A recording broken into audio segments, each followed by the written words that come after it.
Hi guys! So I was intending on making this video last week and trying to actually catch up with the YouTube Pagan Challenge, but I ended up having a deadline that I wasn't expecting last Friday, so my video making plans kind of went out the window. But I'm going to go ahead and do weeks 2 and 3 together now and hopefully get week 4 done sooner rather than later so that I actually kind of, catch up a little bit. Or I might actually do this in future if I feel like 2 weeks back to back that the subject kind of crosses over, it kind of combines in an interesting way, and that I might actually do this again. And because I think it's an interesting way actually of approaching these videos rather than just doing one subject on its own, but seeing, what subject actually has come a week before or a week after it, and what kind of, how that influences how you might think about the subject at hand. So this combination of talking about the broom closet and altar spaces or shrines and sacred spaces together is actually something that I have done before. I have talked about this exact kind of combination before, and I will link that particular video down below. I think it's come up in a couple of videos, but there was one video in particular where I asked the question about,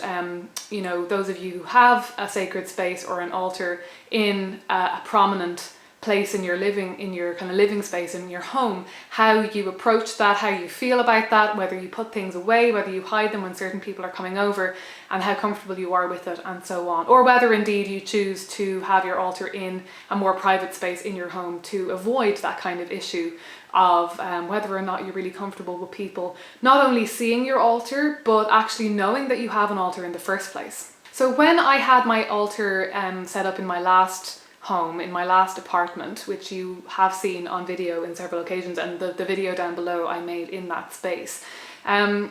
did have that issue of wondering about people coming over, whether I was comfortable with them seeing the altar, but more often than not, the people who were coming over to my home, they knew that I was spiritual, and they probably knew, that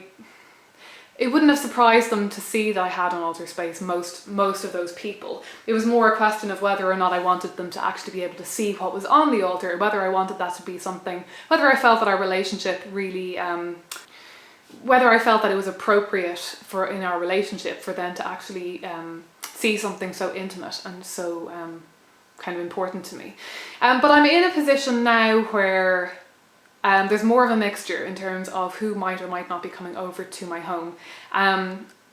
in terms of whether or not they actually know that I am myself spiritual or religious, that I have a spiritual practice, and that I might actually have something that looks like an altar in my home.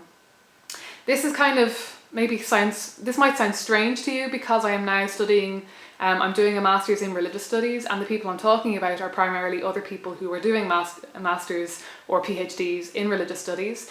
or maybe in other areas in religion and divinity. But actually, it's actually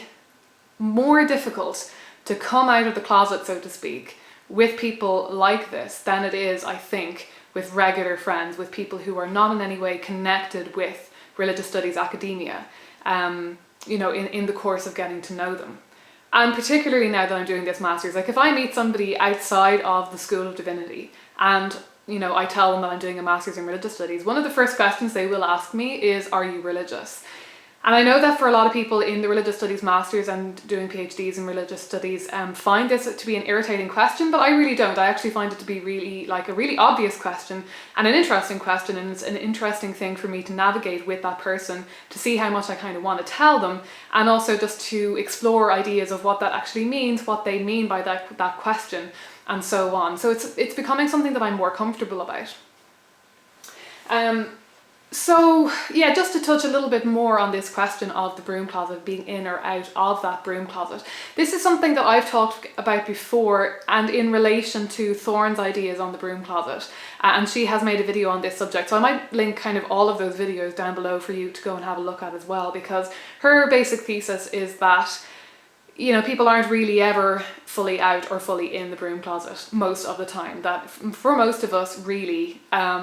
the broom closet isn't really a thing. It's more of a spectrum. It's kind of like different people in your life have different levels of intimacy with you, and there's just different levels of appropriateness as to how much they need to know about your religion or your spiritual practice, and how much it even needs to come up, or it would be appropriate for you to bring it up in conversation. And that goes kind of for all aspects of our lives. There are various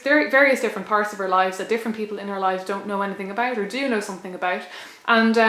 a lot of the time it's a sort of Venn diagram that the people closest to us might know a lot about all aspects of our lives, but then quite a lot of friends who are actually very good friends will know nothing about some other aspect of our lives where we just kind of don't intersect at all. And I think that's a completely natural and normal way to approach spiritual practice, to approach the broom closet, to approach your openness about your religiosity. I don't think there's anything strange or unusual about that whatsoever. I think it's very normal, very natural, and I think it's probably the same for people who are in more sort of traditional religions, who partake in more traditional religions than paganism. I think it's probably the same thing. Like Christians aren't necessarily going to go around kind of announcing their Christianity to all and sundry, unless it's appropriate, unless it comes up in context, and unless there's some sort of crossing of interests between them and the other person.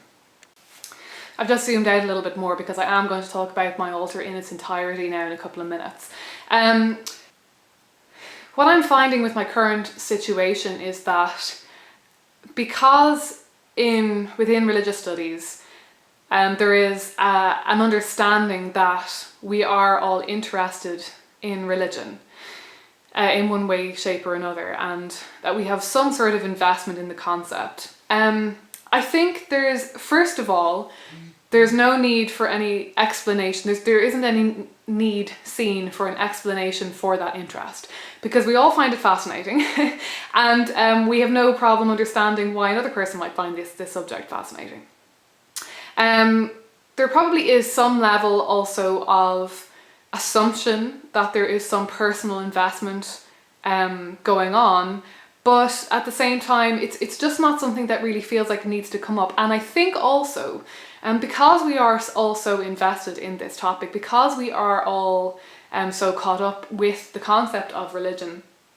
I think it also feels a little bit like your own personal experience of an interaction with religion is really your own business, and that there's something particularly intimate in talking to somebody who is a religious studies academic about what they actually get up to religiously outside of the academic sphere, if you see what I mean. It seems to me to be almost a taboo subject, which is really, really interesting to me, that there's just a certain level of friendship, while a casual level of friendship for most people who are not involved in religious studies or religion or whatever in an academic sense, while a casual level of friendship will be enough for most people to kind of ask, because they just don't see it as being a big part. They don't see it as being a big deal, essentially. For somebody who is actually involved in that sphere of academia, it just feels like a slightly big deal. So this kind of brings us round to the question of the altar space and having people around to the flat. And so far, I mean, the first time I threw a party and there were people coming over who would not have even known that I was necessarily religious. They knew that I was doing religious studies and religious studies masters, so it wouldn't be a surprise to them to find out that I was religious, but they did not necessarily know that I do anything religious myself, and certainly not that I have a kind of a solitary practice, or that I would have an altar in my living space. And I did consider actually moving the altar away in its entirety, which is not something that I've ever considered before. Purely because these are people that I really just don't know at all. In the end, I decided just to cover it over with a couple of scarves in sort of a similar manner to what you see in front of you now. And that was fine. And not only did nobody comment on it, but nobody even really seemed to notice it, which is strange because it's kind of central to the room. But I think sometimes, I think we pagans are sort of hypersensitive to these sort of sacred focal points in a room, and those little kind of signs that a space is particularly sacred. There are those kind of symbols and objects that we associate with our religiosity that other people might actually just take for granted as decoration, or just generally functional, something generally functional. So that's been an interesting experience for me, and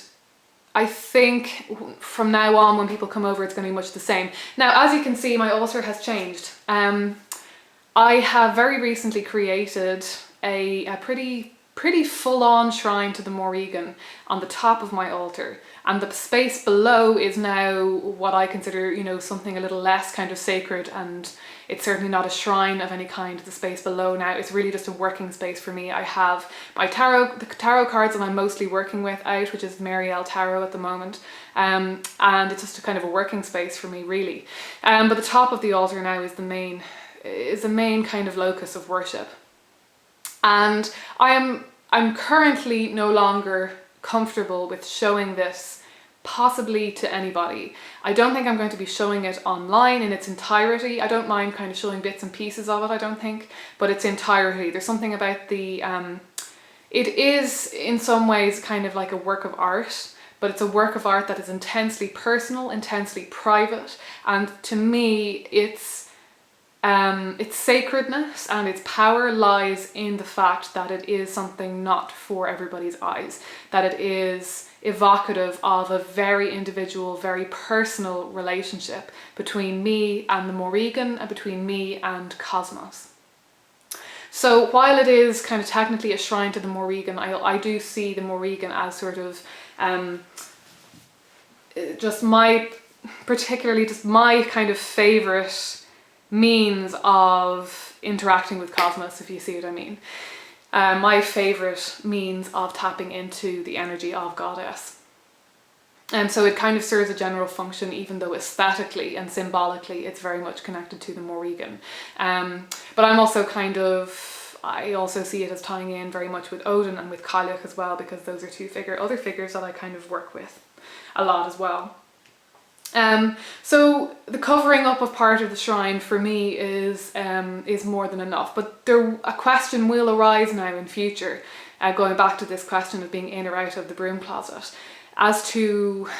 what state I'm willing to leave it in when people are coming over. And I feel like the way that it is now, it's much more obvious that something is being hidden or obscured, and there may be particular people who I'm not particularly close to that I might not even feel comfortable with them being in this space with that altar. And I'm just going to have to think a little bit about what I will do with it. How might I cover it up? Maybe in a more extreme manner if people like that are liable to be coming over to the apartment. And things like that, because I don't want this to stop me from inviting people over, because you know, I might throw larger parties again in the future where there be, you know, kind of acquaintances floating around and things like that. I'm not going to let that kind of socially hold me back or anything, but it is something that I'm going to have to think about a little bit. And again, I was getting excited about sharing this altar space with you here online for this YouTube challenge, and it just, when it came down to it, I realised that it didn't feel right to share it. And not only, I thought that maybe I would cover up just one little portion of it, and then in the end I just felt like, no, I think covering up a large enough portion of it just felt right. It felt like what needed to be done, which is an interesting experience for me, and quite a new one. So yeah, those are just some kind of vaguely connected and slightly rambling thoughts on the broom closet and my altar space, and yeah, I hope that was interesting for you guys. This is something that I will almost certainly talk about again, because my religious practice at the moment really focuses on the creation of altar space, spending time in that sacred space at that shrine, almost sort of feeding that shrine with my time and my energy. It's very much become central to my practice, rather than sort of anything overtly ritualistic, if you see what I mean. It's all about sitting in space for me at the moment. So this has become a big deal, and also just because I'm meeting a lot of new people and interacting with a lot of people who are interested in religion in different ways. The question of the broom closet is something that has become quite pertinent to me as well, because, you know, only my closest friends really know that I identify as a pagan, and as I'm going to be researching paganism for, you know, my dissertation and at PhD level, if I continue to doctoral research, it's going to become more and more of a kind of a tricky kind of thing to be navigating, and that'll be interesting too.